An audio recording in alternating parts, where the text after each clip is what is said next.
Bretagne 5, l'invité de la matinale. Et un peu plus de 8h15 passées, même sur Bretagne 5, nous accueillons notre invité de la matinale.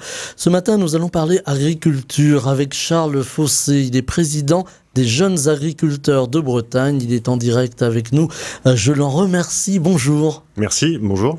Alors, Charles Fossé, j'ajoute que vous êtes aussi exploitant agricole. C'est ça, tout à fait. Oui. On est installé à 2 associés dans le sud de l'Ille-et-Vilaine en lait, en bio et en volaille de chair. Alors on va parler d'agriculture aujourd'hui, je le disais en commençant. Les jeunes agriculteurs font parler d'eux aujourd'hui. Et il y a une façon visible de faire parler de soi et d'avoir quelques belles photos, c'est d'observer les panneaux d'entrée des villes, des bourgs, qui ont été retournés. Alors au départ, ça a suscité quand même beaucoup de conversations et un grand mystère. Et c'est donc les jeunes agriculteurs qui ont retourné ces panneaux pour dire, voilà, on marche sur la tête. Est-ce qu'on peut expliquer pourquoi on marche sur la tête aujourd'hui? Oui, tout à fait, ouais. En fait, c'est un mouvement qui est parti du Tarn-et-Garonne il y a quelques semaines et qui a bien pris au niveau national. Et en Bretagne, ça a très très bien pris par les jeunes agriculteurs, enfin les JA. Et donc, il y a énormément de panneaux qui ont été retournés. Bon, après, le suspense a été assez vite balayé quand on a levé le poteau rose. Et donc dans l'idée en fait de ce geste et de cette symbolique, c'était de dire que voilà, on marche tout à fait sur la tête. Aujourd'hui, on a des normes qui se croisent et qui s'entrecroisent et qui vont en contradiction complète avec une politique agricole nationale qui nous parle tout le temps de souveraineté, etc., mais qui ne fait rien pour aller vers cet objectif-là, quoi. Alors, normes qui se croisent, qui s'entrecroisent, qui vous posent beaucoup de tracas, il faut bien le dire, au quotidien. Est-ce qu'il fallait assouplir les normes ou au contraire les laisser telles qu'elles étaient ? Ben, en fait, il y a différentes formes d'obligations et de normes en cours. Pour tout ce qui est environnemental, parce que c'est aussi des choses qui peuvent cristalliser un petit peu le grand public et les agriculteurs. Enfin, là-dessus, on en revoit tous les ans, avec les différents services de l'État. Et en fonction des régions, elles ne sont pas forcément les mêmes. Aujourd'hui, la Bretagne a une région plutôt plus drastique sur les normes environnementales agricoles. Et notre grosse problématique aujourd'hui, c'est qu'elles arrivent en contradiction avec les normes de l'année précédente et qu'on laisse surtout pas le temps, en fait, de voir l'effet des différentes demandes ou des différents engagements environnementaux pris par les agriculteurs. On laisse à peine le temps, en fait, à une mesure de se mettre en place, qu'on la chasse par une nouvelle et encore plus contraignante et encore plus dure, quoi. Donc le message là-dessus des agriculteurs, c'est de dire, prenons le temps un peu de voir un petit peu, de mesurer les conséquences de chaque nouvelle mesure, de façon à voir vraiment si ça marche ou si ça marche pas, et s'il faut l'approfondir ou pas, quoi. Plutôt que d'en remettre une nouvelle à chaque fois. Ces normes, elles ont une répercussion au quotidien, dans votre travail au quotidien, quelle que soit d'ailleurs l'agriculture que vous pratiquez. Est-ce qu'aujourd'hui l'agriculteur, alors là je m'adresse aux jeunes exploitants que vous êtes, passe plus de temps finalement dans la paperasserie et dans les contraintes que sur son tracteur ou dans son élevage? Pour une exploitation comme la nôtre, donc c'est une exploitation familiale, on a 70 vaches à la traite, faut compter au moins une journée par semaine d'administratif. Donc ça c'est une obligation, il y a la partie facture, etc. Donc ça, il y a dessus, c'est quelque chose, donc ça on ne coupe pas. Mais il y a toute la partie environnementale ou autre, ou même bien-être animal, sur lequel il faut beaucoup travailler. Et ça, c'est aussi du temps, et c'est du temps qu'on passe pas du coup avec nos animaux ou sur nos terres pour pouvoir y pratiquer notre métier premier qui est celui d'agriculteur, quoi. Alors on va parler de l'alimentation tout à l'heure. L'alimentation, ça passe par l'élevage, évidemment. On montre beaucoup du doigt aujourd'hui des agriculteurs. Vous parliez de bien-être animal. On entend souvent des agriculteurs, on reçoit des messages ici à Bretagne 5. Parfois ils disent, parlez de nous, on en a ras-le-bol, on n'en peut plus. Mais oui, en fait, malheureusement, on a un lien qui s'est perdu un petit peu avec le grand public sur la proximité à l'élevage et à l'agriculture. Avant, on avait tous dans la famille un cousin, un oncle, un grand-père qui était installé et qui nous permettait de ramener un peu de lien à la terre. Et malheureusement, beaucoup maintenant ont pour seule vision de l'agriculture, ce qu'on peut y voir dans les médias, et souvent une agriculture qui est un peu vieillissante et une agriculture qui est un petit peu quasiment arriérée. Et il y a des clichés finalement. Il y a des clichés, c'est ça. Il y a des clichés qui persistent et qui nous reviennent tous les ans à la télévision. Donc voilà, il faut travailler pour casser un peu ces images et ces clichés. Enfin, aujourd'hui, on arrive quand même à vivre notre métier comme il faut. On a des attentes qui sont les mêmes que la jeunesse d'aujourd'hui sur la partie sociale, etc. On veut du temps en famille, on veut du temps pour des loisirs, etc. Donc on arrive à s'en engager, ça devient de mieux en mieux. Mais voilà, c'est un travail qui se fait tous les jours, et cette histoire d'image, en fait, il faut qu'on la travaille tout le temps pour montrer qu'on travaille bien, on travaille toujours en conscience de ce qu'on fait et dans le bon sens paysan, quoi. On a le sentiment aujourd'hui que, alors on parlait de clichés à l'instant, qu'on est resté quand même au cliché de l'agriculteur sur son vieux tracteur. Or, quand on voit les tracteurs aujourd'hui, on a quand même des petits bijoux de technologie. C'est ça évolue aussi avec son temps, en fait. Les tracteurs ont forcément évolué, mais tout le matériel en général a évolué. En agricole, on a forcément suivi le pas de la modernisation qu'il y a pu y avoir depuis ces dernières années. Donc oui, aujourd'hui, ça nous est des fois reproché, mais oui, on a la clim dans nos tracteurs, et bon, c'est pas un mal en soi. Je pense qu'aujourd'hui, chacun l'a aussi dans sa voiture. Et on y voit de la technologie GPS ou autre qui nous aide aussi à être plus précis dans notre façon de travailler. On va être plus précis sur nos semences, sur le passage de traitement, etc. pour vraiment être au plus près de la problématique et traiter la plante au plus juste plutôt que d'être trop diffus. Donc ça avance, et ça avance tout le temps, et c'est au service de l'agriculture et c'est au service de l'environnement. Oui. Est-ce que vous pouvez parler aujourd'hui avec les organisations qui défendent l'environnement, ou est-ce que le dialogue est encore difficile? C'est parfois un peu complexe, parce que il y aura une volonté que ça aille très vite, que les choses changent très vite, que cette transition agroécologique aille vraiment à un pas accéléré. Sauf que nous, ce qu'on rappelle sans arrêt, c'est qu'on est tout le temps en fait lié aux saisons, on est lié à des cultures qui sont annuelles. Donc forcément, en fait, il faut laisser le temps au temps, il faut se mettre des objectifs, il faut essayer d'y tendre, mais on peut pas l'imposer. Et puis c'est toujours pareil, hein, mais quand on essaie de faire passer des choses des fois avec le bâton, c'est tout le temps un peu plus complexe que quand on le fait dans une façon un peu plus un peu mieux travaillée et un peu plus en lien avec les différentes organisations, et notamment ceux qui travaillent la terre tous les jours, quoi.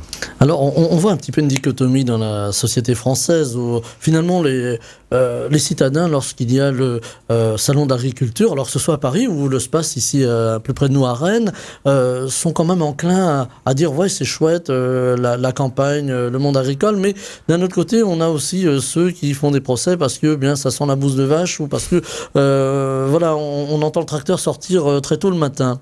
Oui, tout à fait, oui, ça c'est un petit peu c'est ce qu'on peut voir un peu de temps en temps. Après, on le voit souvent au niveau du SPACE. Il y a souvent des enquêtes d'opinion qui sortent, et on a tout le temps 80-90% de la population française qui fait confiance en ses agriculteurs et qui fait confiance dans l'alimentation qu'on peut produire en France. Il faut rappeler qu'on a quand même l'agriculture la plus durable au monde. Enfin, c'est quand même pas rien. Et au-delà de ça, on a toujours une minorité, moi, ce que je considère comme une minorité un peu bruyante, qui arrive souvent à faire du bruit, hein, comme je viens de le dire, et à avoir une vraie place dans les médias, et du coup à venir attaquer un petit peu de façon récurrente le modèle agricole breton, et puis ce qu'on peut y faire aussi du coup. Et à mon avis, c'est bien souvent au détriment d'une majorité qui pourtant nous soutient et est plutôt en raccord avec ce qu'on fait sur nos exploitations, quoi. Alors le modèle agricole breton, il a beaucoup évolué depuis des années d'après-guerre, hein, puisqu'il fallait produire beaucoup.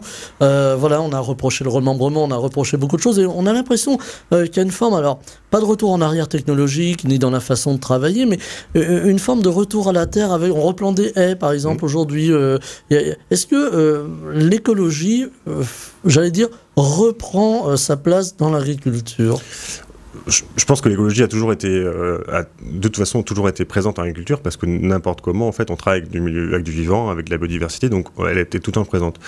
Comme vous l'avez dit, en fait, il a fallu, après-guerre, produire pour nourrir la France. C'était le maître mot, hein, sorti de la guerre. Donc là, on a eu le remembrement pour permettre à vraiment améliorer la production et la productivité de nos terres françaises. Et donc ça a duré comme ça pendant plusieurs années. Et effectivement, aujourd'hui, on sent que les mesures de biodiversité sont de plus en plus appréhendée par les agriculteurs et notamment la nouvelle génération qui au travers de la replantation de haies ou l'entretien du bocage, parce que ça passe aussi par l'entretien de bocage, a pris en considération ces notions de biodiversité encore plus que ce qui était peut-être fait avant. Et je ne sais pas si c'est un retour en arrière, mais c'est plutôt une idée de se dire comment aujourd'hui l'arbre ou la haie devient aussi du coup un atout pour mon exploitation et pour mes bêtes, etc. Et comment est-ce que je la valorise aussi sur mon exploitation. Parce que le gros enjeu, si on parle uniquement des haies, c'est aussi ça, quoi. C'est le travail sur une exploitation est déjà considérable entre l'élevage et comment les cultures. C'est comment demain, aujourd'hui, ma haie qui est une source de biodiversité et qui aide ma culture, devient aussi pour moi une source potentielle de revenus. C'est-à-dire que si jamais demain je passe du temps à l'entretenir et puis à la former, à la tailler, comment est-ce que ça peut éventuellement, via une filière bois, devenir quelque chose qui se pérennise et qui se développe aussi en Bretagne. Et je pense que là, il y a des vrais enjeux là-dessus, quoi. On entend beaucoup parler de la PAC, la fameuse politique agricole commune. C'est un sigle de plus, mais il est toujours bon de le rappeler. Aujourd'hui, il y a une réforme. On réfléchit sur une réforme de la PAC.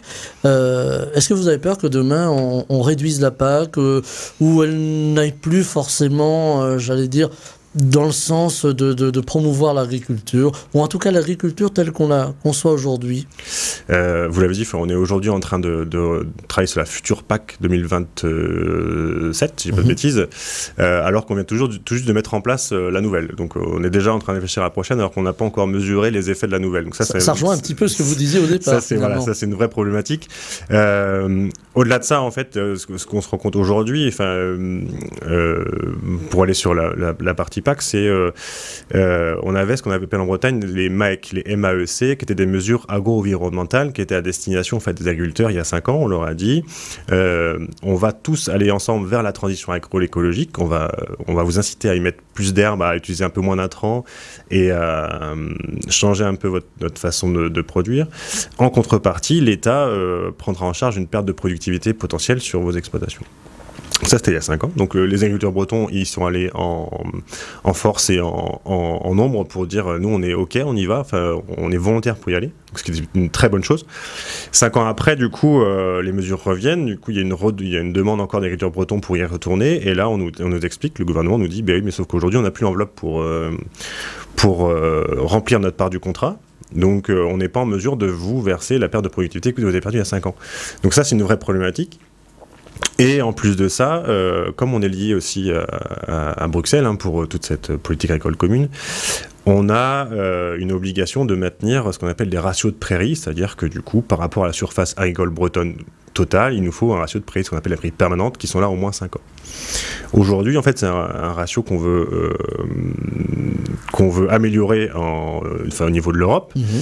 Et en Bretagne, il est pas bon parce qu'on a perdu des prairies, mais automatiquement, en fait, ça fait 10 ans que l'élevage s'en va de Bretagne et au grand regret, et c'est vraiment quelque chose sur lequel on alerte depuis très longtemps. L'élevage s'en va, donc mathématiquement, l'herbe part avec l'élevage. Si on n'a plus de vaches, on n'a plus d'herbe.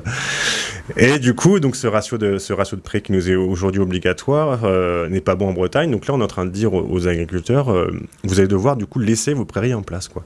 Donc c'est-à-dire, il y a 5 ans, on vous a incité à y mettre des prairies en vous dédommageant de la perte de productivité. Aujourd'hui, on vous dit qu'il n'y a plus d'argent pour vous dédommager. Et en plus de ça, vos prairies que vous avez mis en place il y a 5 ans, faut les garder, quoi.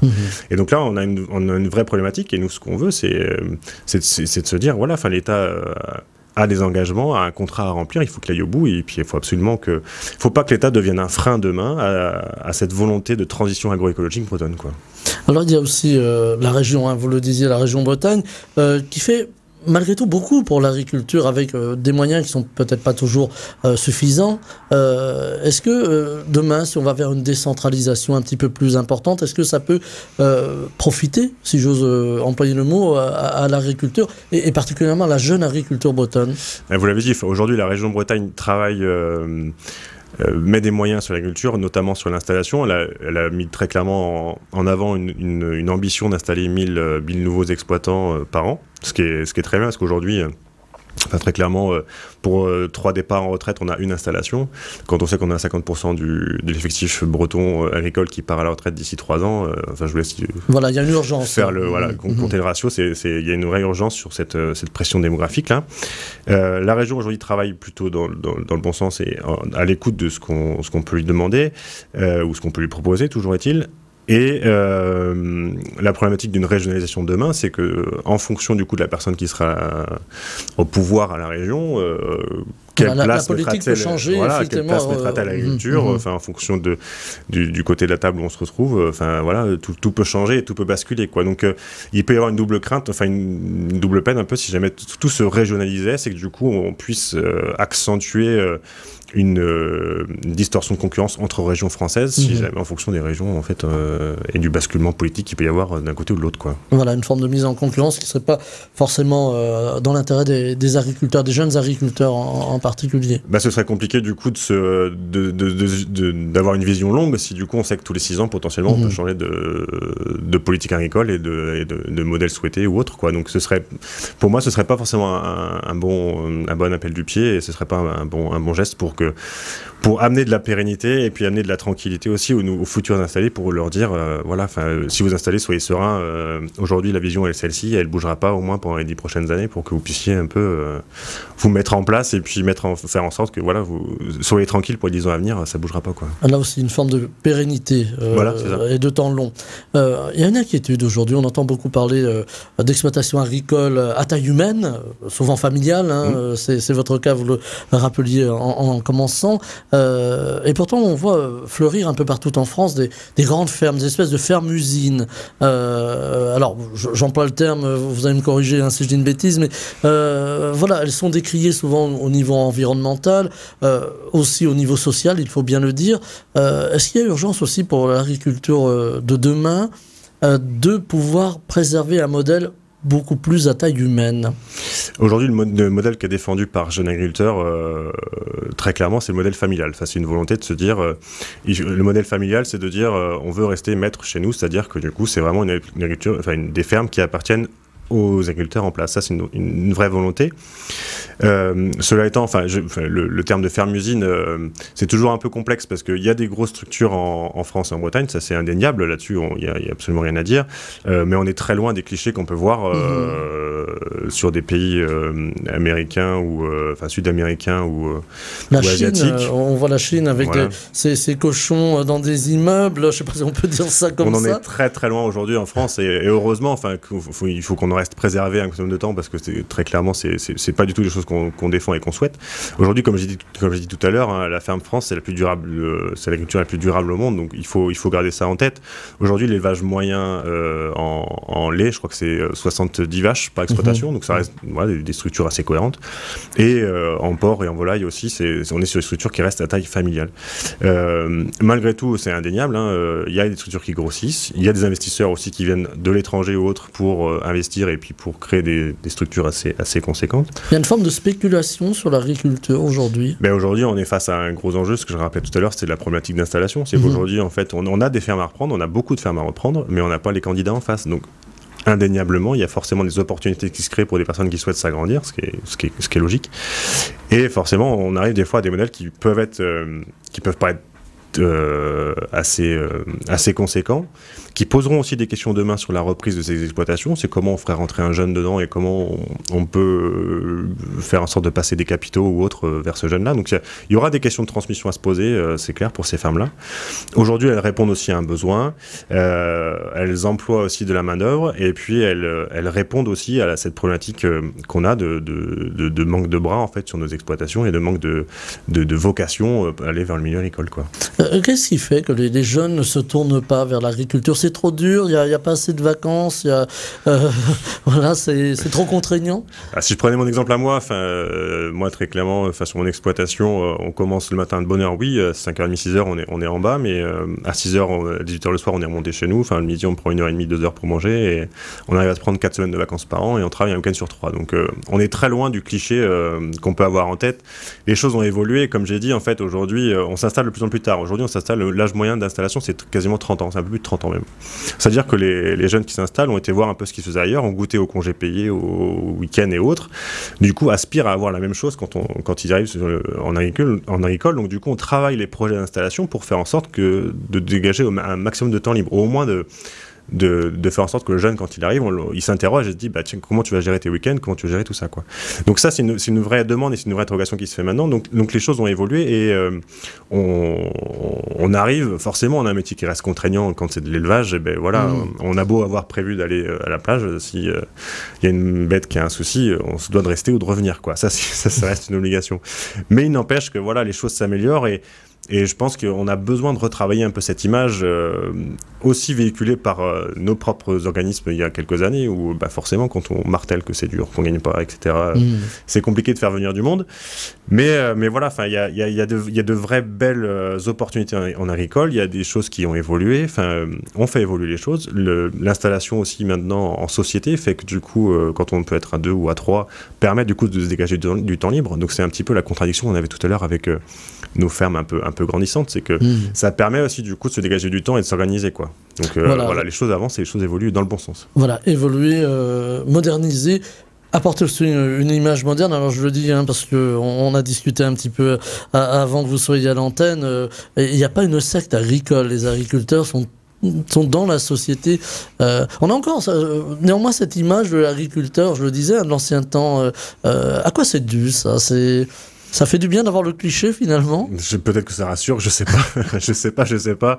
On l'a dit un peu en début d'interview, c'était aussi un peu la problématique des médias qu'on a aujourd'hui où on essaye tout le temps de nous ramener vers ce modèle-là. Enfin, ça plaît en fait d'aller chercher l'agriculteur chez lui avec la poule qui est sur la table. Et enfin voilà, ça c'est des choses qui plaisent et qui à la télé forcément marchent bien. Mais c'est là où on rame un peu nous derrière du coup à rappeler que non, on est plus là-dessus. Enfin, ça a évolué, ça a bien évolué. Et au contraire, on est comme tout le monde et parler de secte, mais je pense que dans la diffusion du message et de la meilleure façon en fait de s'approprier vraiment les problématiques agricoles et d'aller vers le milieu, si on est vraiment intéressé pour y aller, c'est d'aller vers les agris. La plupart sont prêts à recevoir les gens chez eux et à expliquer leur métier. C'est les meilleurs vecteurs pour parler de ce qu'ils font et d'expliquer les choses aux gens. Et bien souvent, on s'en rend vite compte quand on reçoit des groupes de personnes ou même des fois une ou deux personnes sur son exploitation et qu'on discute avec elles, on arrive à leur expliquer, à montrer les choses et bien souvent à faire, je peux dire à changer des opinions, mais à faire évoluer un petit peu des fois des façons de penser, quoi. Ça vous fait mal quand on pointe les agriculteurs du doigt en disant c'est des pollueurs, c'est des tueurs, il y a même des mots qui ont été prononcés qui sont plus violents. Est-ce que ça vous fait mal? Mais forcément, aujourd'hui on a une société qui est un peu plus violente qu'elle n'a été auparavant et on va vite dans des excès quand on parle d'élevage ou autre, à savoir que, comme j'ai déjà dit, le bien-être animal, c'est des questions qui sont traitées aussi dans nos exploitations et sur lesquelles on fait très attention et on reste avant tout des éleveurs. Quand on est éleveur, forcément, on est en lien avec nos animaux et on a besoin qu'ils aillent bien et qu'ils se portent bien pour que nous, derrière, on puisse en récolter leurs produits. Donc forcément, ça fait mal et forcément, c'est en contradiction complète avec ce que nous, on peut faire sur nos exploitations. C'est une forme d'injustice. Oui, c'est ça, ouais. Bon, malgré tout, il ne faut pas non plus renier les choses. Il y a des élevages où ça ne se passe pas bien, mais bien souvent, c'est plutôt... c'est un tout, en fait. Quand ça ne va pas bien au niveau pro, c'est que ça ne va des fois pas bien au niveau perso. Donc, c'est souvent un tout qui font qu'à un moment donné, l'élevage, il commence à un peu en pâtir et puis les choses se dégradent petit à petit.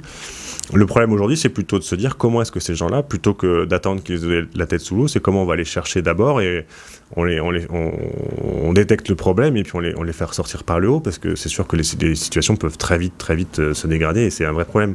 Mais encore une fois, c'est surtout pas le cas de la majorité des agriculteurs bretons et loin de là. Je vous le dis, n'hésitez pas à les agriculteurs. Je pense qu'ils sont prêts à vous accueillir et puis à vous montrer leurs conditions de travail. Voilà, et en plus pour les plus jeunes, c'est toujours intéressant d'aller voir les vaches ou les animaux de la ferme. Ça suscite peut-être des vocations. Il y a aussi le foncier. On va terminer là-dessus parce que c'est important. Aujourd'hui, il y a une grande interrogation sur le foncier. On a besoin de loger ici en Bretagne beaucoup de personnes. Alors comment loger finalement les Bretons, les Bretonnes sans aller piquer des terres aux agriculteurs? Alors il y a cette loi qui a été mise en place en tout cas qui tend vers la zéro artificialisation des sols. Est-ce que pour vous c'est une bonne chose? C'est une bonne chose, oui, parce qu'il va de toute façon falloir qu'à un moment donné qu'on sacralise un petit peu le foncier agricole si on veut aller vraiment vers des objectifs de souveraineté alimentaire demain. C'est quelque chose qui va être vraiment impératif. Aujourd'hui, on nous demande de faire de l'alimentation, on va nous demander de faire de l'énergie, sur les terres à vocation alimentaire à la base. Il va falloir à un moment donné qu'on se mette d'accord pour savoir faire quoi on va, sinon très clairement demain on va manquer de foncier. Je suis d'accord, on entend les enjeux qu'il y a aujourd'hui d'accueillir des nouveaux habitants en Bretagne ou autre, sauf qu'au-delà de la partie habitat, il y aura aussi du coup toutes les infrastructures qui iront à côté. Donc il y aura des routes, il y aura des écoles, il y aura tout ce qu'on veut. Donc forcément, il va falloir du coup être en capacité de les accueillir, mais de les accueillir comme il faut. Malgré tout, nous on considère qu'il y a déjà des choses à faire dans les villes, etc., ou dans les zones artisanales où on a beaucoup trop d'endroits qui sont déjà artificialisés, où il n'y a absolument rien. Enfin, je pense qu'il faut déjà travailler sur tous ces éléments-là avant de se dire, d'aller chercher la solution de facilité, de se dire, allez, on va reprendre quelques hectares d'herbe et puis on va les bitumer et puis ce sera reparti ce sera perdu du coup pour l'agriculture, quoi. Je pense qu'il faut déjà travailler sur toutes ces dents creuses un peu, tous ces endroits qu'on a un peu partout en Bretagne et en France où il y a eu du béton mais il n'y a jamais eu rien mis dessus, quoi. Avec l'enjeu de l'énergie, ce sera vraiment ma dernière question. Vous parliez des panneaux que l'on voit un petit peu fleurir sur les champs un peu partout. Mais alors là aussi, faut adapter les cultures ou faut pas mettre de panneaux? Nous, très clairement, chez JA, on a une position qui est très claire, et qui est de dire on va commencer par en mettre sur les toits déjà, sur les toits de nos fermes, sur les toits des maisons. Il faut commencer par travailler sur ces aspects-là avant d'aller en mettre sur les terres agricoles, parce qu'encore une fois, du coup, une fois qu'elle est perdue, la terre, pour sa vocation alimentaire, elle est perdue. Donc on reste très prudent là-dessus et on voudrait vraiment qu'on travaille d'abord sur tout ce qui est artificialisé avant d'aller forcément chercher à en mettre sur les terres agricoles. On va encore voir des panneaux, j'allais dire la tête en bas. Ça va continuer un petit peu le temps que vous ayez une oreille des élus, des politiques? Oui, on a besoin en fait que l'élevage se fasse entendre jusqu'à Paris, et je pense que oui, tant qu'on n'a pas des réponses claires sur nos demandes, que ce soit sur les prairies permanentes, sur les MAEC ou autres, il va vraiment falloir des réponses claires et puis des réponses cohérentes pour que vraiment on puisse sortir un peu de cette crise de fin d'année là et qu'on puisse aller de façon plus sereine vers 2024, je l'espère. C'était Charles Fossé qui était notre invité ce matin, président des jeunes agriculteurs de Bretagne. Et j'ai été voir votre site et je me suis même aperçu que le logo était retourné aussi sur le site internet. Tout à fait. Voilà, et le message, allez au-devant des agriculteurs, allez visiter les fermes, vous y serez bien accueillis. Merci infiniment d'avoir été avec nous ce matin. Merci à vous. Bretagne 5 matin, Stéphane Hamon.